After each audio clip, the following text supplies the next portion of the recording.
और Israel Iran की top leadership का सफाया करना चाहते हैं।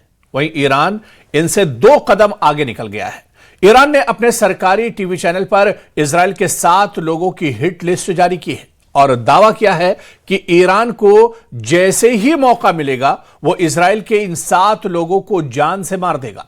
हैरानी की बात तो यह है कि ईरान की इस हिट लिस्ट में सबसे पहला नाम इजराइल के प्रधानमंत्री बेंजामिन नेतन्याहू का है। देखिए।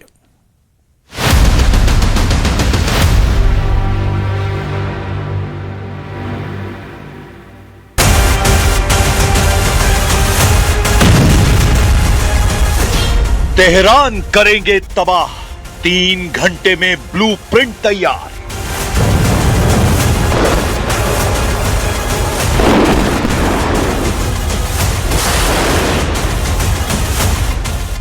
तीन घंटे तक चली राष्ट्रपति ट्रंप और प्रधानमंत्री नेतन्याहू की खुफिया मीटिंग ने ईरान के होश उड़ा दिए हैं। दावा किया जा रहा है कि ईरान को पक्का यकीन हो चुका है कि अमेरिका इजराइल के कंधे पर बंदूक रखकर ईरान पर घातक हमला कर सकता है। खबर तो ये तक है कि दुनिया के सामने अमेरिका दिखावा कर रहा है कि वो ईरान पर हमले की जोरदार तैयारियां कर रहा है, लेकिन हकीकत में असली हमला इजराइल की तरफ से करने की तैयारी चल रही है। खबर तो यहाँ तक है कि इजराइल ने पिछले 45 दिनों से चुपचाप ईरान पर बड़े हमले की तैयारियां कर ली है,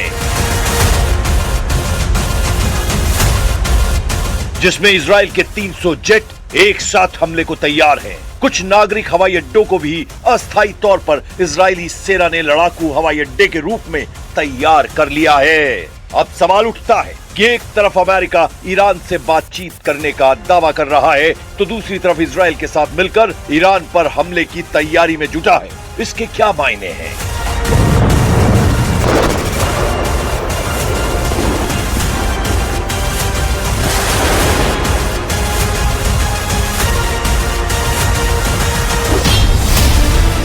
ट्रंप बातचीत करते रहेंगे, नेतन्याहू बारूदी हमला करेंगे।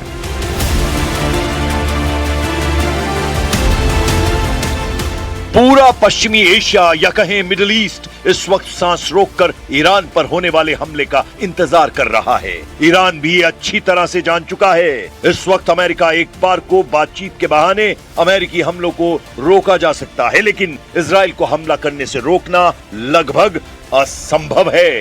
तो ऐसे में सवाल है, इस वक्त जंगी की कौन सी चालें चली जा रही हैं? ईरान को रौंदने की तैयारी, 20 देशों का वॉर प्लान एक्टिव।